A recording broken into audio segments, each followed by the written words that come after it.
G'day, and welcome to the Best of the Rest F1 podcast with Sticks and Fraser. Tune in weekly to hear everything Formula One.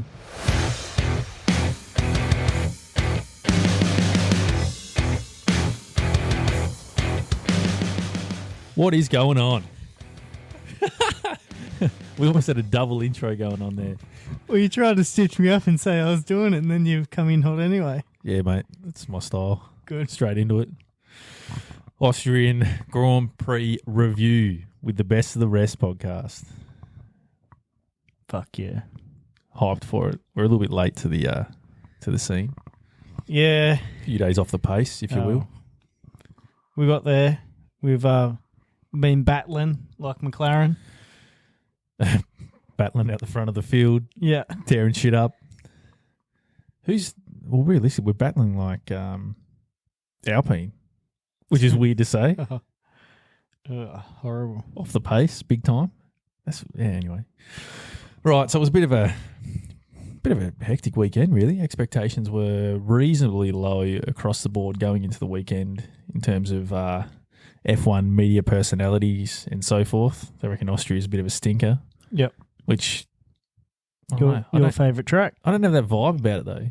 No. Rolling into that weekend, do you go, oh yeah, it's going to be a shit weekend? No, I look forward to it. I don't know if I've ever thought of it as a track that's amazingly entertaining, but when we've you get around on the race, it seems fun to drive, so thought that must have a bit of entertainment to it. And those 3 DRS straights seem to, tow drivers along and actually have a bit of a battle somewhat, which is entertaining for us at home anyway. It certainly is. Right, so we're going over, quickly buzz over practice and quali and then jump into the spicy stuff. Yeah, so for practice, the main kind of point I had for P1 was Alex Dunn jumping in the McLaren in Lando's car. I hadn't heard his name before. You? I had in F2. Right. He's not doing too bad, actually. So he's the first Irish driver in F1 for 22 years. Not a obviously full-time seat, but just a step in the car. Sick. And he finished 4th in the session. That's wild. Like, I know it's only practice 1, but 4th, that's decent. That's unbelievable. And what was it, only 400ths off of Piastri or something crazy? Yeah. Like he matched Piastri's time, which is, very impressive.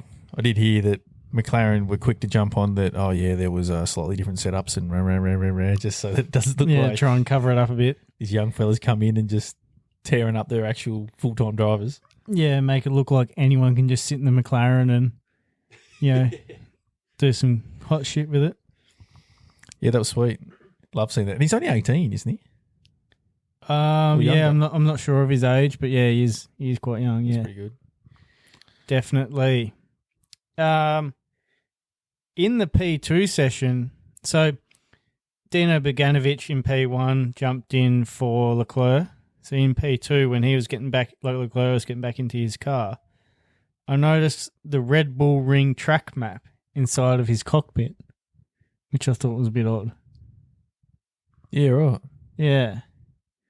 Not sure what's going on there, if he has that every race, or maybe was it more for Beganovic and they didn't take it out, that it was just like a reference point, but it's kind of, I guess it would have been down beside him, so I don't know how you'd really see that while you're driving.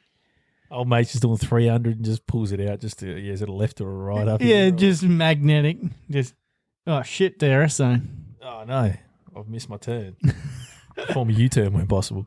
Yeah. Yeah, that's interesting. Maybe just a quick freshen up. But no, it's weird. There's not that many corners to remember. Yeah. And you think you'd be sussing it out and you'd be in the sim and you'd have it down pat. I think it's the quickest track on the calendar. Yeah, it's only a bit over a minute a lap. And only 10 corners or something, weren't they saying? Yeah, crazy. But it provides a lot of action. Anything else come from practice that you picked up? Not anything too major worth talking about, I don't think. Just Norris looked quick, I guess. Yeah. Well, every other session that Norris was in, he topped. So it's the car. Well, possibly. Got to be. Got to be. Right, quali. Quali Q1 signs of struggling with the car right at the end there when he was trying to get his lap together to get into Q2. He, you could see when they did the replay, all these quick hand adjustments, just trying to keep a hold of the car and keep it steady, which, you don't really see too often. It's normally pretty smooth, maybe just one snap here or there, but it was like every second corner. Didn't they claim there was damage? They reckon some floor damage or something that was disrupting the aerodynamics, causing him to, literally not be able to plant it going through a corner without the arse wanting to dance out on him and send him fucking ploughing into the barriers over that corner, especially. Those last two corners, they're wild if you go off there. Yeah, they'll make you pay, that's for sure. I don't know. I didn't actually hear in the end whether it was damaged or it must have been. Yeah, I did hear reports of that, but I don't either think I heard anything confirmed by the team. Right, Q2 then. What else I can't remember what jumped out to me in quali overall. I think Q2, that was just, not straightforward, but pretty standard pretty standard.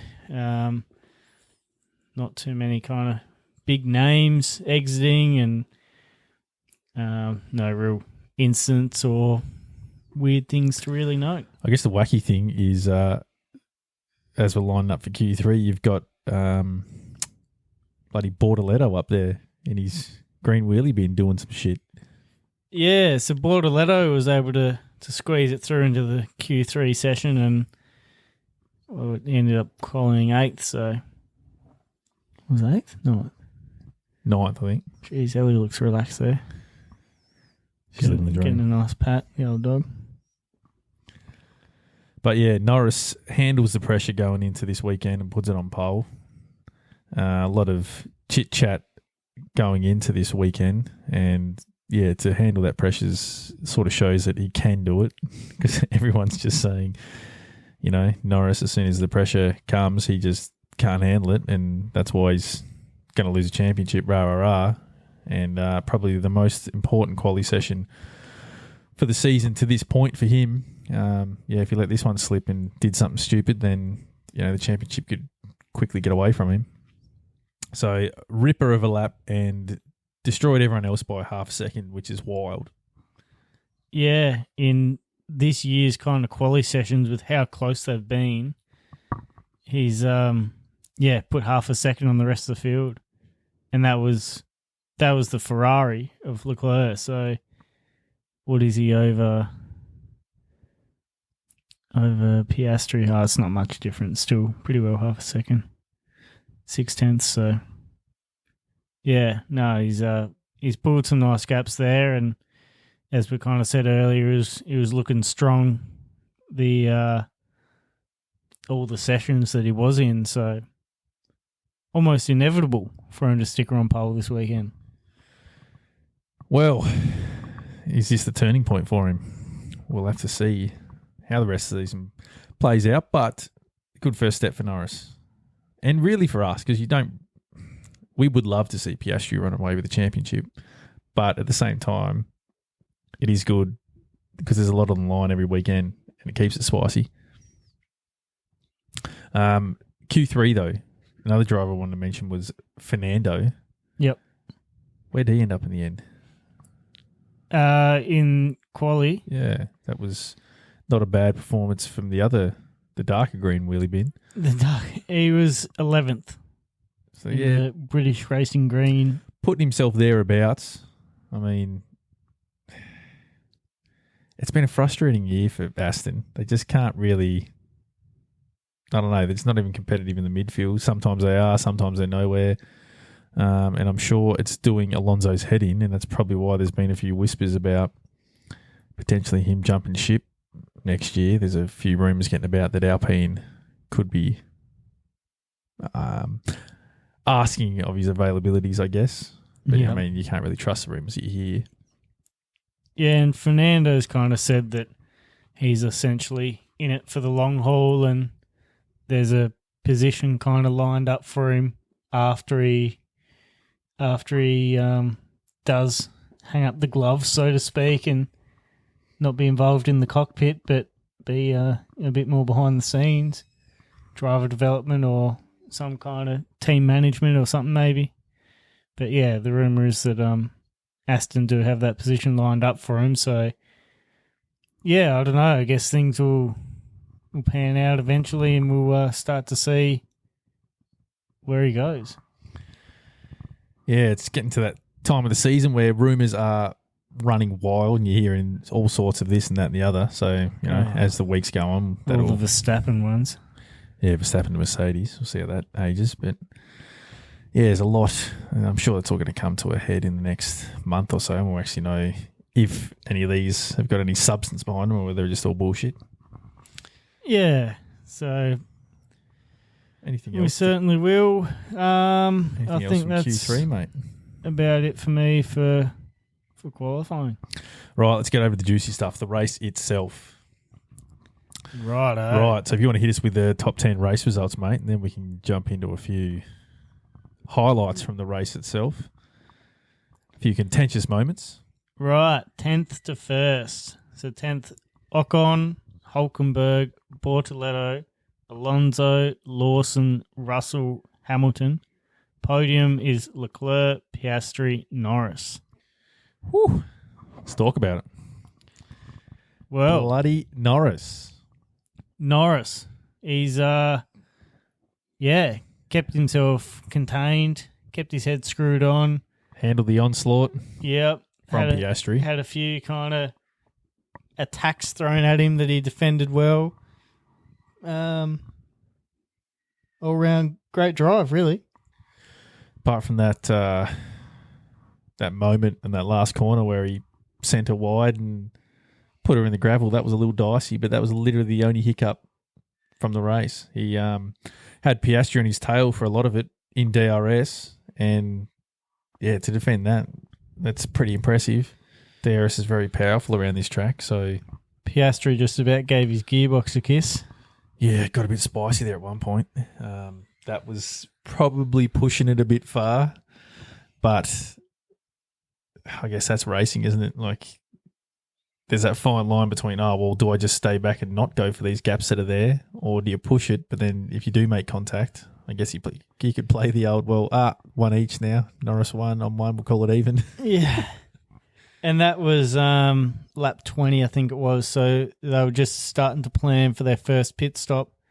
So I think in Piastri's mind, it was, if I don't get past now, it's my last chance. And then they're going to start prioritising the first driver for first option at pit stop. So being the same team and only a couple of seconds apart, as soon as that first driver starts getting prioritised for the pits, it's it's almost game over. It's just catch up from there. What do you think about McLaren's call to delay his stop? You know how he wanted to come in a few laps after Norris, and they've said, no, we're going to run you long so that you've got a better tyre delta come the end of the race. Is that, in your opinion, do you think that was as it appears on the surface, or is it more, we want to give Norris a bigger gap so we don't have you two fighting and let the race run its course? How did you see it? I think they were kind of trying to protect themselves a bit and build a bit of a gap there, but also maybe just a slight bit of a split strategy, just in case of a safety car or something like that maybe. But yeah, I'm not sure. Piastri did really well with able to follow so closely behind Norris and not chew up all his tyres. So I thought that he would have been, his tyres would have been dead, and then they wanted to go longer. So that was a bit surprising, but it kind of seemed to work. For me, it was a weird one because I would have thought it would have just been straight in the next lap and just, they're kind of both as optimal as they can, as if, it was a team reacting to another team that did suddenly just pit. But they left him out, but instead of leaving him out a long time, they kind of left him out and that gap just kind of kept building because they did ask Oscar in the end, what would you rather pit now and like cover off that gap or pit later and have like 5 seconds gap and have fresher tyres? But I'm not sure. Something didn't quite work out. I think it might have been, I don't think Piastri was getting caught up yet at that stage. I think that was later in the race, but there was something that was happening and his tyres were dropping off.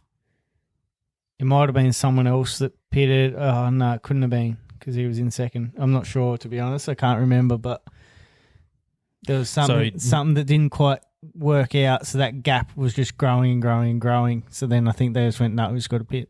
So no ill intent there? I don't think so. Yeah, I think to a degree they're, not wanting to do anything stupid and put their drivers together, but still giving them what they feel like's the best chance. See, I feel like it seemed a little sus when Piastri wants to come in for fresh tyres and they turn around and go, no, you're going to run long. And he's like, I've literally got a flat spot. It sort of feels like, oh, well, he led the first 20 laps or whatever. He gets first pit. You're going to do what we're going to tell you. And then if you can catch him at the end, then so be it. But it's almost like they wanted to protect the 1-2 and not have them come together because of that lockup. It'd be interesting to see how it would have played out if he didn't lock up and almost come together. Yep. If they would have gone, okay, come in the lap after or 2 laps after. Or whether it just, you can read into that and go, yeah, they're just prioritising the driver in front without actually doing that, without saying those words and then pissing off the driver in second position and causing a shitstorm. Because you're going to lose that unison as soon as there's a bit of favouritism one way or the other. You're not going to have team cohesion and it makes me wonder as well, like when you think forward, if McLaren keep on the trajectory they're on, once they're so far ahead they can't lose the constructors. And it's not about McLaren winning anymore because they've won. Driver against driver. It's going to be hectic then. Team rules may go out the window. Well, the way they're going, it's almost heading that way now. I don't know how the numbers pan out, but you wouldn't imagine there'd be too many races down the road if they keep winning and keep these 1-2s up that they're going to be so far ahead that it doesn't matter what happens. They've already won. Yeah. Because they're 200? They're almost double. You don't really hear much of that in the constructors because the last few, even when, say, Verstappen's, won by a country mile, there's still been the other teams fighting. I think it might have been only the 23 season when Verstappen and Perez, just had rocket ships and couldn't be touched. But it's almost flipped from last year. Like last year, it was drivers' championships done and dusted, but we got constructors to keep an eye on. Yeah, it's very much the other way around this year to this point, anyway. Okay, so we've talked about the end of the race and how that's all panned out. I guess we should go back to the shitstorm that was the first lap. And Antonelli locking up on, the second corner, technically the hairpin corner, and just absolutely poleaxing the fuck out of Verstappen and putting them both out of the race on lap 1. Yeah, it was quite a misjudgment from the young fella. No ill intent from my perspective. I think he just got caught out a little bit with the car in front braking a bit sooner than he expected. So he's tried to just kind of duck out to the side to avoid them and just ploughed the back of Piastri. It wasn't even really ploughed, to be honest. It was almost just a bit more of a love tap, but it just kind of had critical damage to both of them. Or maybe they both just lost their engines, I don't know, but yeah, both out. Yeah, I think it obliterated Max's wheel, or the Mercedes wheel. I remember seeing one was just slammed. It might have been the back right of Verstappen's car, and Antonelli's I think Antonelli lost a wheel. front left or something. Yeah. I think they fucked each other up. Well, not really. Verstappen was an innocent bystander. Yeah, for once. But yeah, that's pretty much Verstappen's Drivers' Championship done and dusted there. Like it was sort of on the ropes anyway, yeah. but after that DNF, it's, probably too far gone. Take a pretty decent turnaround from here for Verstappen to still have some hope. But, I mean, you never know. It's still a long season. We haven't quite hit the halfway mark yet, so essentially, tables could turn on its head, and you never know. But The Phoenix may rise from the ashes. That is Red Bull. That's been a bit hopeful, but I don't like to count things out, and you never know. Well, this is just my opinion. He's done. Red Bull cooked. Oh. They are just. The more you hear about Red Bull, it's like, fuck me, there's not one part of their organisation that's going well at the moment. No, they're struggling. Horner's not happy. Second driver's in no man's land. Verstappen. Do they have a second driver? I think they do, yeah. Some bloke. Don't know who it is this week because it could be anyone. But you got Verstappen who doesn't seem happy. There's chats, which is this alone, if you just isolated just this one thing of Verstappen and Mercedes being linked, like that's so disrespectful to Red Bull. Like Red Bull, Christian Horner would fucking hate that. He would hate the fact that Max is entertaining Toto's chitter-chatter about, come and join Mercedes. And then you got everything else that's going on. It's like, damn. And Lawson finishing 6th. Yeah. That's keep him in the seat for a little bit longer sort of a drive. He needed that, that's for sure. Well, that just kind of shows, though, that it obviously can't be the drivers that are the problem in that second seat of the Red Bull. It has to be the car. Yeah, no, that second car's fucked. But talking of a car that, was fucked, but doesn't seem to be anymore, the old lime green Sauber, mate. They turned it on. What is going on there?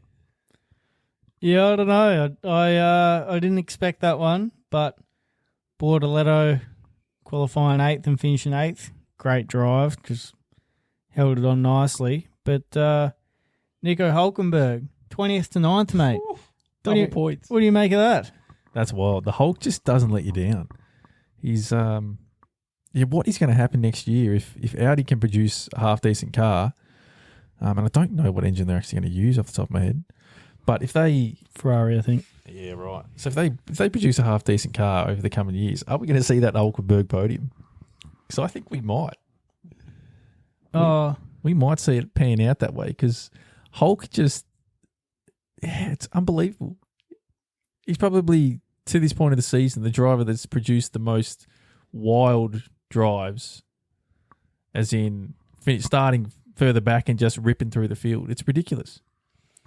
Yeah, I'm so glad that we did that driver profile on him recently because it's just been fantastic. Like we've had that look back into his past and now watching him perform, like we were kind of speaking about, like he's still got that talent.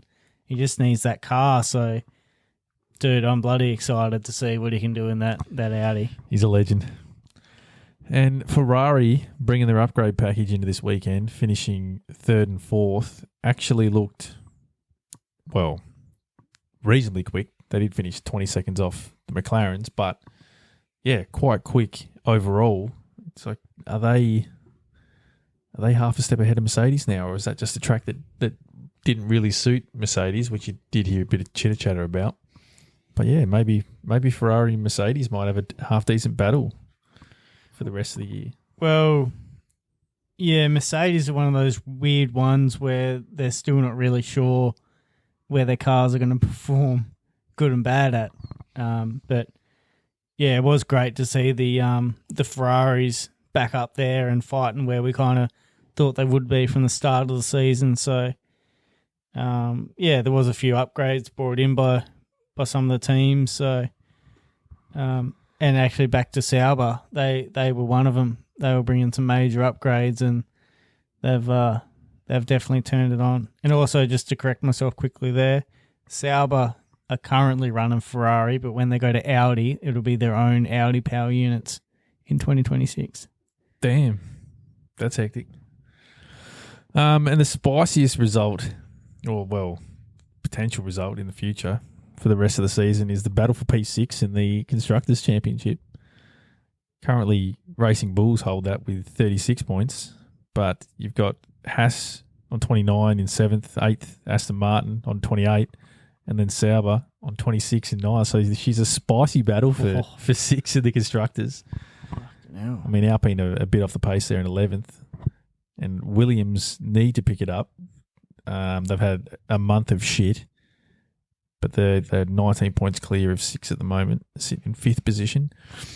But even that doesn't take, too many decent results to swing around either. No, well, if Williams have another, well, I don't even think we've touched on this, but they had a double DNF. No, we hadn't yet. If you have another weekend of those, and Lawson and Hadjar put it up there in 6th and 7th or whatever, that margin comes down pretty quick. Yeah, or if the bloody Saubers keep sneaking some double points finishes in. Yeah, that's wild. So Williams, it has been a shocking run. They were probably the form team of the comp in relation to where sort of everyone expected them to be. Yeah. And in the last, I don't know, it'll be four races, four or five races. 4 races, yeah. They've just, everything's gone wrong. From engine covers obliterated. Yeah. Issues, just shit qualities. One driver doing well, the other driver not being able to get a handle on it. Signs not even being able to start. No. So couldn't even get out for the formation. Well, he did in the end, but couldn't launch on the formation lap. Sat there for what seemed like an eternity, but probably, 20, 30 seconds. It must have been the brakes were stuck on because he... Yeah, so I think he got a little push from the stewards. No, not the stewards. Whoever they are. Yeah. Bloody strong with the brakes on. The track crew. He kind of got going, got round the track, but had to start in the pit lane. Got to the end of the pit lane, and it was an aborted start because of that.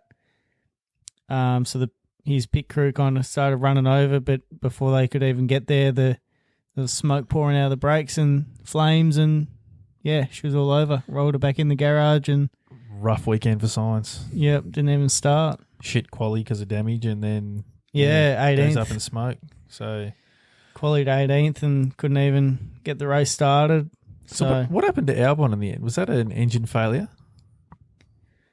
Because he was running right up there. He was in 6th position for a good start of that race, and I think it might have been. Well. He only did what's it got here? He only made it to lap 15.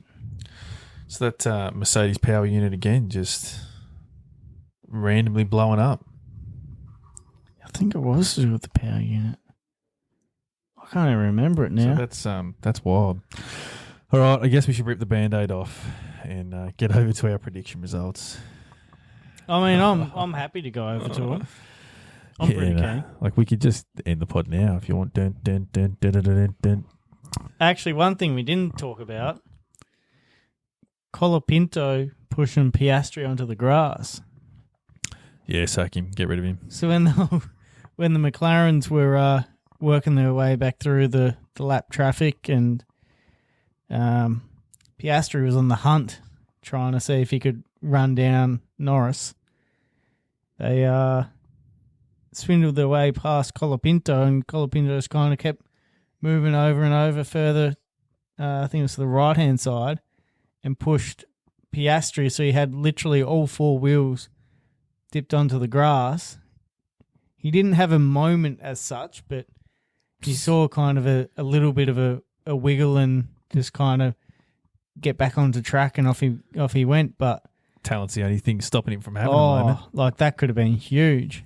Imagine that. You just take out the championship leader and that'd be fucking wild. So Colapinto got a 10-second penalty for that one. But give him a race ban. A race ban. Get rid of him. Well, he might not have a seat coming up shortly anyway. Yeah, it's a bit spicy. Briatore's not too impressed. Right, predictions time. Here we go again. I am in as bad a form as Williams. Maybe I'm just tanking out of sympathy.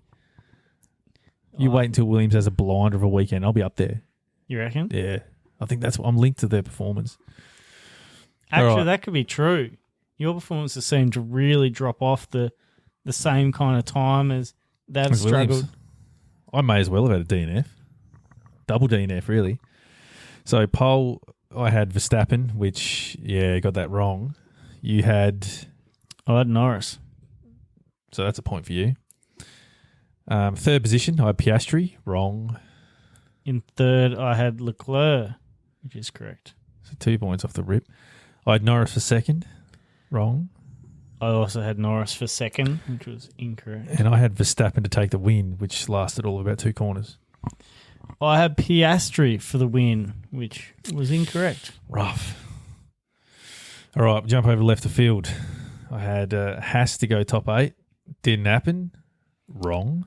I had Williams double points, which definitely didn't happen. Close. If you just dropped points for DNF, you would have been on. Yeah. I dropped the ball, Liam Lawson, and he put in probably his best drive of the season, so you're welcome.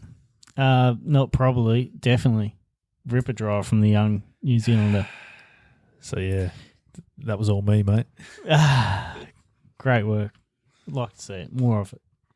My drop the ball was Colapinto, which is correct. Yeah, he was shit. Not a great quali. I thought he might have been able to keep it kind of where it was or work his way up a bit, but no, he dropped back and then tried to take out the championship leader and got himself 10 seconds and, it's dropping the ball, mate. Rough.